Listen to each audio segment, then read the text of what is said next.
Hey, Chris Lippe here, in the style of Bruce Dickinson, Iron Maiden. This has been another extremely popular request, so I'm excited to dig in. Let's do it. Run to the hills. Run for your lives. Hell, 666, the number of the beast. Hell and fire was born to be released. Fear of the dark, fear of the dark. I have a constant fear that something's always near. Fear of the dark, fear of the dark. I have a phobia that someone's always there. Please subscribe to the channel and turn those notifications on so that you're made aware of when I post new videos. And if you want to get your voice to the level of being able to unpack a vocalist like this and insert what they're doing in your own voice, click the link below and request an invitation to my full course, Discover Your Voice. I'll give you the necessary tools to discover these sorts of sensations in your own voice. We'll completely deconstruct your singing and rebuild it from the ground up. Hope to see you there. Example 1. You'll take my life, but I'll take yours too. Okay, he has a long sound, an open throat, ah! But it's still thin at its roots. He accesses mix all the time. And you've heard me talk about this in other videos, but there's two ways to get to mix. It's this dying cat sound, like we've talked about with Chris Cornell, ah, ah, or the yawn, which is a much more open throat, ah, which is much more what he's doing, particularly in his middle mix. Then he's using lots of compression, and he is squeezing his false chords together to get that grit. This is not the breakup sound as much. He doesn't utilize that as much, really at all, compared to guys like Kurt Cobain or some of the more modern rock singers. It's much more, it's still aggressive, but it's that squeezed distortion as opposed to the broken up. You'll take my life, but I'll take yours too. So it's the bass is, you'll take my life, you'll take my life, but I'll take yours too. That kind of sound. Ah! Ah! Okay, clean, relatively clean, and then squeeze those false chords. You'll take my life, you'll take my life, but I'll take yours too. Yeah! As opposed to, yeah! You'll take my life! It's not that. Not near that aggressive. It's not that. The air is not flowing that way. It's more of a squeeze and less of a flap. You'll take my life, but I'll take yours too. You'll take my life, but I'll take yours too! Next. We will live to fight another day. Okay, now here, you can hear that bass of what I just did there on the last example, and then he thins out. Listen. We will live to fight another day. We will, let's get it clean. We will live to fight another day! Still that open, dropped larynx position. We will live, not live, but live! We will live to fight another day! And he has no apologies about being thin up there. We will live to fight another day. And there's a little bit of distortion up there, a little bit of squeezing going on. But the squeezing is not tension, right? We're not, live! Live! You should be able to have your chin down. We will live to fight another day! And you can mask that note a little bit. Day! As you kind of go down and grit it up. But even while you're up there, and you can hear this with him, it's not all clean. Day! Okay, next. We fought him hard. We fought him hard. We fought him well. Okay, here, I like it because there's this speech thing going on. I always like listening to vocalists, especially, you know this, especially if you've watched some of these other videos. I like going for tones and vibes without necessarily being pressured into pitch. We fought him hard. We fought him hard. We fought him hard. We fought. We. That's a little cleaner there. We fought him hard. And then he goes into that grittier sound. Now here, because he's lower, I get this more gritty sensation by allowing my voice to crack. Fought him hard. That kind of sound, and then tightening it up in terms of once I get the feel of living in that middle world where I'm right in the middle, living in that sensation. We fought him hard. We fought him hard. We fought him hard. We fought him well. We fought him. And he kind of gooberish there. Fought him. That is compression. Starts with compression. Fought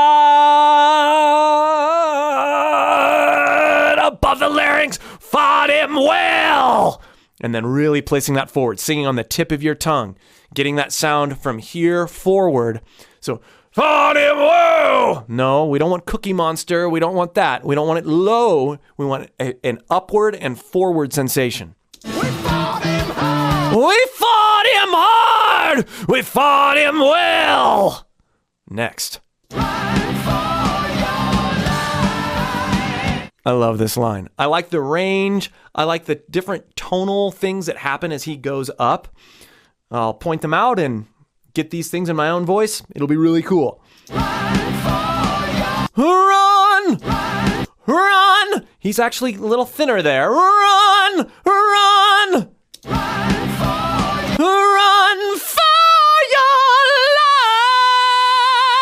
life! Very meticulous on those live! And then inserting that vibrato. Listen how clean that high note is. He's pretty clean the whole time. Run for your life! He closes live! And then there's a little bit of grit.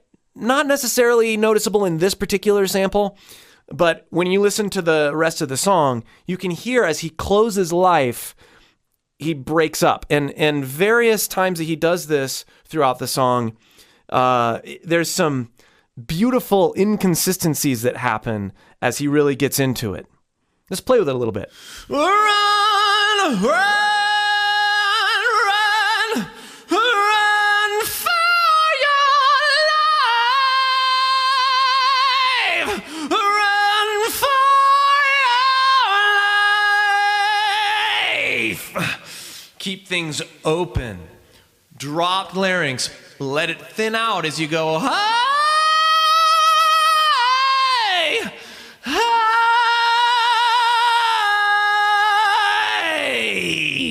And then as you close that vowel, practice letting that compression, it's all about support, right? We want to add more support as we go lower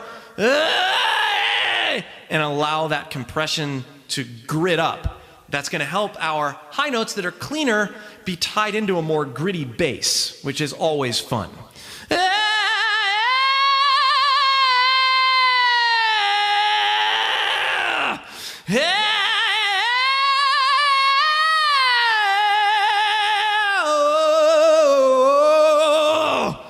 Next. I have a phobia that someone... Now, this is a really good example of lower register in chest, quiet compression. Listen again. I have a phobia. This is not, I have a phobia. I'm already out of breath. This is, I have a phobia. I have a phobia. It is a louder sound, full voice, full chord closure with raspy compression over the top.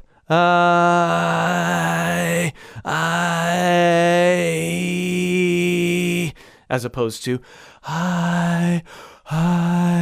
One of them, the second one, my chords aren't completely closed. Here, I'm holding back air that gives me the enough air control to get through that whole phrase while still being raspy and even sort of aggressive, even though I'm not singing loudly at all.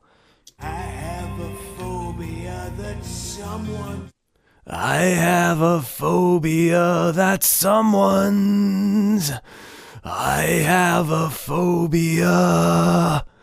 And you can, tailor this and go extreme or, I have a phobia. That's less push, but still that same idea where we're using our false chord engagement to create that rasp. I have a phobia. And we could go, I have a phobia. I have a phobia. Just make sure when you're doing it that your sensation is coming well above your larynx. Your false chord area is above. It's high in your throat. It's not low. It's not this. I have. That's low. That's too low. That's going to hurt your voice. Next, and he's saying the same line, just faster and higher. So we're going to apply the same ideas. That hypercompression. Have! And let your voice crack while you're dialing it in. I know I say that a lot, but it's important. We don't go from not doing it at all to putting it in our own voices without some ugliness, right? Embrace the ugliness. Have a phobia. Have a phobia. Have a phobia that. Have a phobia. He's raspier. I'm squeezing. We want to add a little bit of that break. Have a phobia that someone's always near. Have a phobia that someone's always there. There. Have a phobia that someone's always there. Letting it rock down there into a nice speech level word. It's not phobia that someone's always there. He does sing that way, but that's not what he's doing here. Have a phobia that someone's always there. There. A little bit of James Hetfield in there almost. Have a phobia that someone's always there. There. That someone's always there. Next. Just what I saw. So what he does with I. Just what I... What I. What I. Kind of interesting. Let's unpack that a little bit more. Just what I saw. What I saw. So saw is really saw. Just, and he starts really sinister. Just what? Just. It's that, heightened, not whisper sound, right? That raspy, compressed sound. Some people call that a stage whisper. Just what I saw. Just what I. It really chokes that note. Just what I saw. Just what I saw. Just what I saw. It's intentional, right? He's not just what I saw. Just what I saw. Just what I saw. Just what I saw. Now even that, but there's more. There's a very clear delineation on that word I. Just what I saw. Just what I saw. Cool stuff. Next.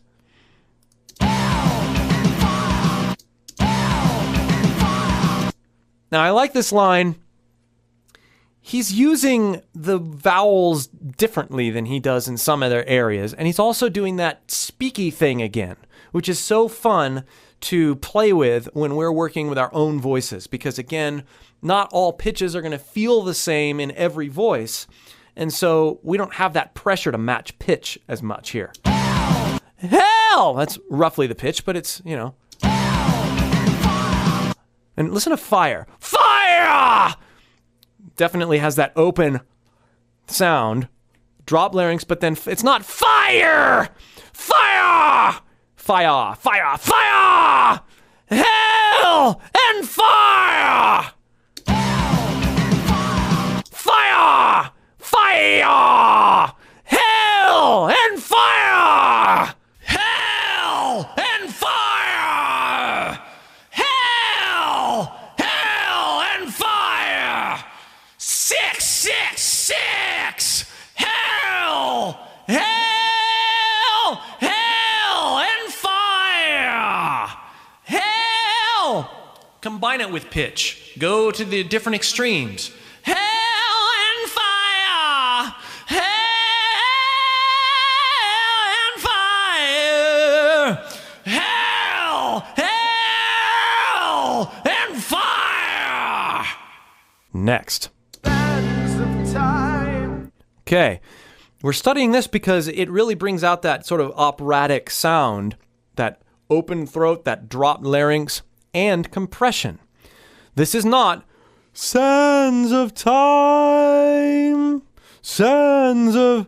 There's sands of time, no, it's also not sands of time, sands of time. That is a middle amount of compression. A lot of times when singers use compression subtly, we forget to listen for it as we're adapting things for our own voice. Sands of time. Sands of time. Let me dial it more extreme and sands, there's no compression. Sands of time, even with the vibrato. Sands of time. And then we'll go the other way. Sands of time. Which is actually closer to what he's doing. Sands of time. Sands of time. Dial it back just a little bit and we'll have that happy balance. Sands of time. As he says sands and time, there's this sense that he's going from, purely open throat and back, and then bringing that sensation, bringing the vowel forward. Sands of time. Sands of time. And the next sample ties into this. For me are running. Now, listen to me and running. Those more closed vowels are brought forward. For me. For me. For me. For me. For me. No. Are running for me. Even highly compressed. Or slightly compressed. For me. He's bringing it forward, but it's subtle and it's in time. So it's not for me. It's for me. For me. I'm running. You can hear that transfer of resonance, and the mic picks up on it, and so do our ears. We get that 4K ringing sound, that hyped present sound in our voice brought out by changing that placement. For me are running. Running. For me are running. All these subtle things that are happening. Compression, placement, openness. Cool stuff. Again, if you'd like to take your voice to this level, be sure to click the link below and request that invitation to my course, Discover Your Voice. I'll show you how to unpack this stuff, and I'll show you how to allow your voice to feel things so that you can do this kind of singing. And be sure to subscribe and turn those notifications on and interact with me. Leave a comment. Let me know what other singers you'd like me to dissect in this way. We'll see you for more.